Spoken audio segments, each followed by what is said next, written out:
This will be part 2 of the same message pertaining to this special on this matter. Those people over there either could not be conformed, or the Americans chose the wrong method, the wrong tactic in their tools to be able to conform. The Bible's very clear that iron against iron only sharpens iron. Metal against metal. Gun against gun.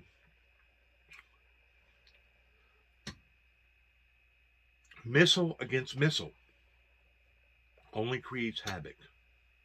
It has to be done from within. And it's got to be done by the admiration of the Holy Spirit if it's going to be done proper.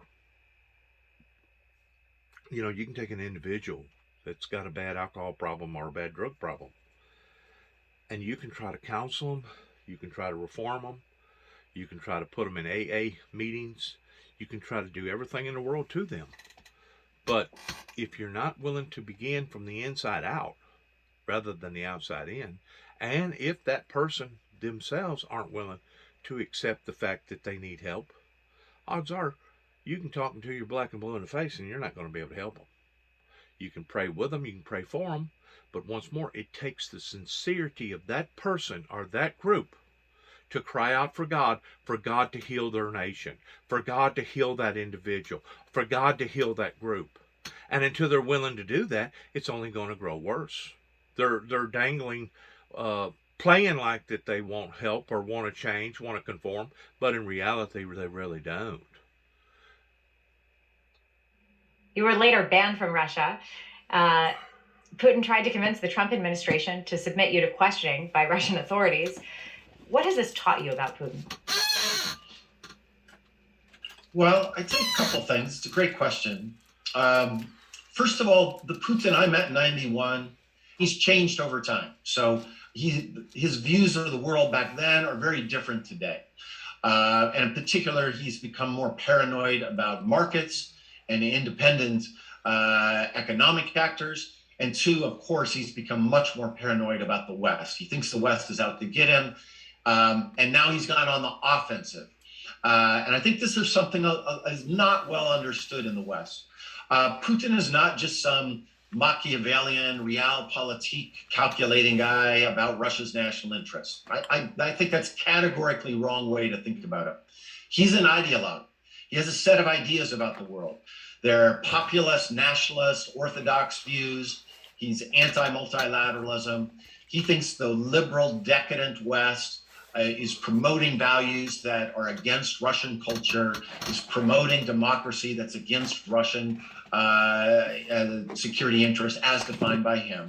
And if in the first decade of his time in power, he was playing defense and trying to consolidate power and his ideas about power inside Russia, for the last decade, he's been on offense. He spends lots of money with things like Russia Today and Sputnik and Russian NGOs, and even giving money directly to political candidates to spread and to create ideological alliances with people in Europe and the United States, even in the United States, who think like him. And so this battle between autocracy and democracy, as he defines it, is not just between states, it's within states. Right. And let's be honest, he's had some wins. Is Viktor Orban closer to Putin or President Biden, the leader of Hungary? I think he's probably closer to Putin today. Salvini in Italy, Le Pen in France, and even here in the United States, there's a wing of the Republican Party around Mr. Trump that says very sympathetic things about Vladimir Putin and his ideology. And that is exactly what he's been doing. And that's something I've learned over this period of the history that I didn't know before. The other thing I want to say, and this is going to be a little bit controversial, but I do think there's good and evil in the world. I think it's wrong to think that it's all about geopolitics and rational interests. And Mr. Putin, I think, has done a great deal of harm, not only to Georgia when he invaded, Ukraine when he invaded, but to his own people. I loved Russia. I lived 7 or 8 years of my life in Russia until I was put on the sanctions list in 2014. I still have close friends in Russia. It's a place that I've always had hope for. And it's just crystal clear to me that a different course, trajectory, political course back in 2000 could have made Russia so much more respected in the world, so much richer. They could be a normal, boring, democratic European country today. And I think that's the real tragedy of this Putin era. President Biden said on Wednesday that Nord Stream 2, the pipeline system that would deliver natural gas under the Baltic Sea from Russia directly to Germany, will be terminated if Russia invades Ukraine. Is this the most effective deterrence tool at the moment? I would put it in, it's one of many, right? And I want to be clear here. The Biden administration is reacting to this aggression and this hostage situation. They don't have great cards compared to Putin, let's be clear, for the simple fact that President Biden has made it very clear that we're not going to send American soldiers to Ukraine to fight Russian soldiers. And so once you've taken that off, you've taken off the most potent deterrent weapon. But with the cards that they have, I think they've played them pretty well, which is to say they have increased military assistance to Ukraine. I support that. I think we made a mistake in the Obama administration, by the way. I think we should have provided lethal assistance then to the Ukrainians. I'm glad that President Trump changed that. They decided to give lethal assistance. It's a bit tragic that he then tried to tie it to try and quid pro quo to get them to help him with his election campaign. But let's save that for another story. We should have done more. And I think, with a longer lead time, there are some weapons, especially some anti-aircraft weapons, that would be useful to Ukraine, but it's too late now. But that was the right thing to do. Number two, they moved American soldiers closer to the front line in NATO, Romania and Poland. I think that's good. We do not want to have war between Russia and our NATO allies, and we want to make it crystal clear to Putin that, God forbid, if there is a war in Ukraine, it does not bleed over into our NATO allies. And then three, we don't know exactly what they are planning, but as you just alluded to, President Biden has said many times on the record that if Russia does invade, and let me rephrase that, if Putin does invade, because the Russian people aren't invading and they have no way to affect this decision, there will be the most comprehensive sanctions against Russian individuals, Russian companies, including Nord Stream 2. And it seems to me, reading the tea leaves, is that we have a lot of agreement with our allies that we're going to do this in unison, not just us, and we're going to do it immediately. We're not going to negotiate about what sanctions to put in place for a period of weeks or months. That was one of the things that dragged on in 2014. Hopefully it'll be a lot faster this time around. The bad thing about doing that, okay, and I'm going to speak here on a different terminology. Russia's part of Russia's theme is the great grizzly, the grizzly bear, the polar bear, because they're so far up north towards Siberia. In my thinking, if you do not kill the bear, if you only wound him, then the bear becomes that much more vicious. The bear becomes that much more lethal. What we as a united country needs to always keep in mind that once we start cutting off supplies and once we make things that much more desperate for the people over in Russia, if we think that we've seen something incredibly, horribly terrifying pertaining to Hitler that was out towards wanting to rule or dominate or take over the world, this could actually turn into something as bad, if not worse than that. I hate to say that, and I hope that I'm wrong about that, but you put somebody's back to the wall towards either do or die. And in their eyes, they're going to look at this towards a direct attack upon their people. And instead of things getting incredibly better, it may be the very nail in the coffin that makes things even worse.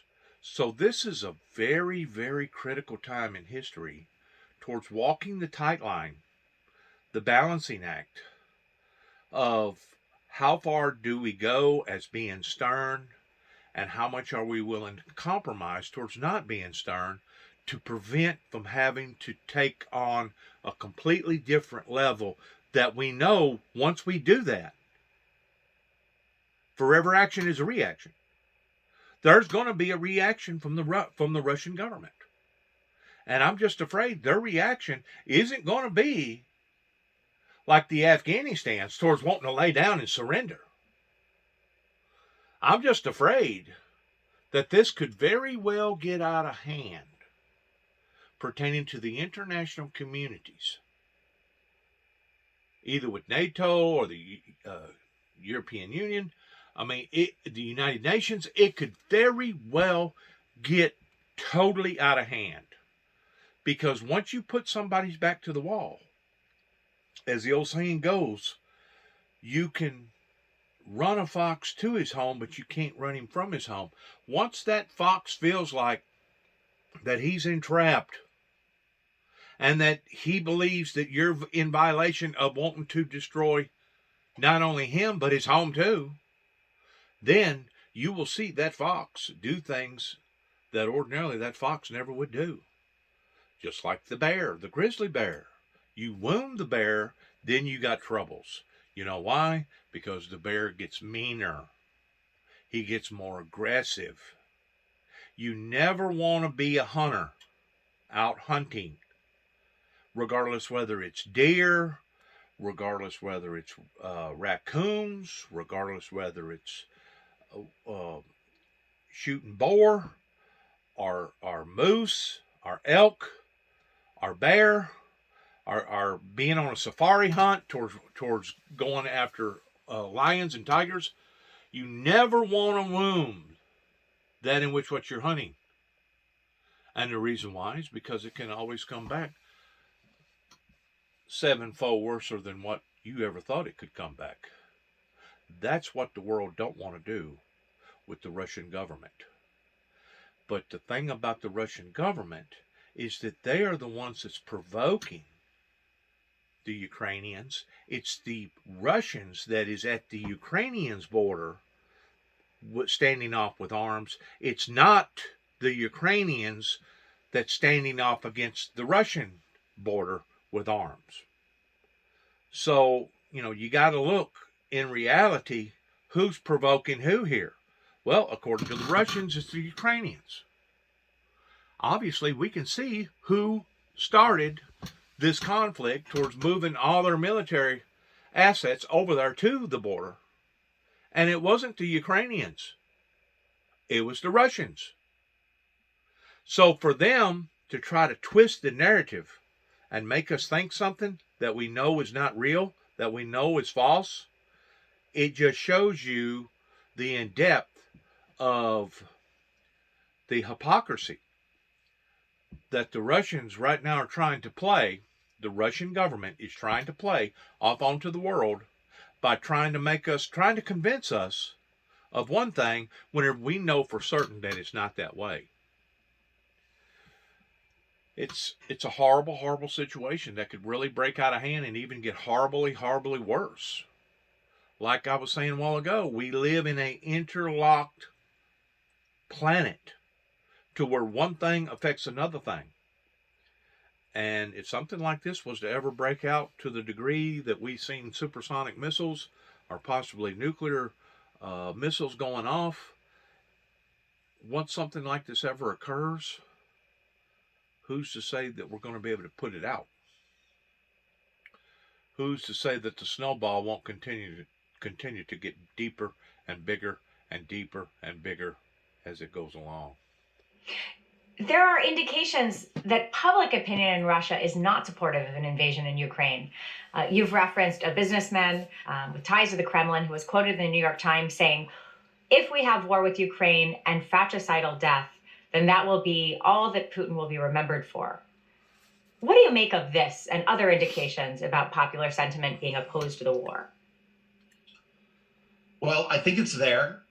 I think when business people are brave enough to say things like what Mr. Remchikov said in the New York Times, that reflects a much wider view among the business community. Why, if you do business in the West, do you want this war? I don't think there's a lot of support for this war.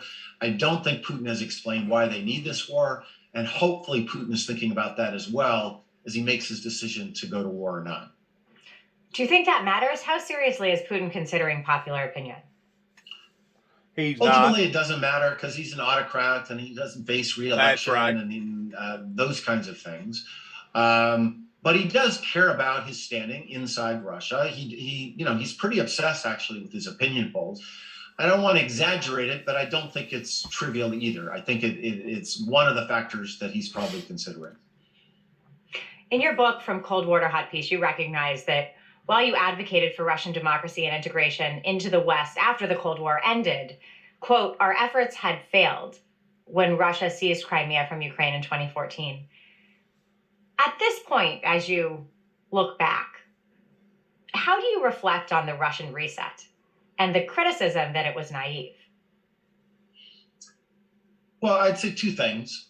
One, it wasn't naive. We're going to agree to disagree on certain issues, but on issues that are of America's national interest, as defined by us, we're going to engage with them as long as it's good for us. And we got some things done. We got the New START Treaty, eliminating 30% of the nuclear weapons in the world. We got the UN Security Council resolution for the most comprehensive sanctions against Iran ever in 2010. And it ended, not because of our naivete, it ended for two reasons. One, the protests we already talked about in Russia, where Putin became extremely paranoid that we were seeking to overthrow his regime. And two, Vladimir Putin came back as president in 2012. In fact, the day he announced that in the fall of 2011, just a few days later, I was in to see President Obama and I said, we've had a great run, but it's over. And I think that's a good lesson for people to understand. Even in the Russian system, leaders matter, individuals matter. And the difference between President Medvedev and President Putin was pretty striking. And that's why the reset ended. You place in your book and in your analysis heavy emphasis on the fact that the arc of history doesn't bend towards justice, in so much as it bends in the direction that its leadership takes it. And you have said that Putin hasn't put in place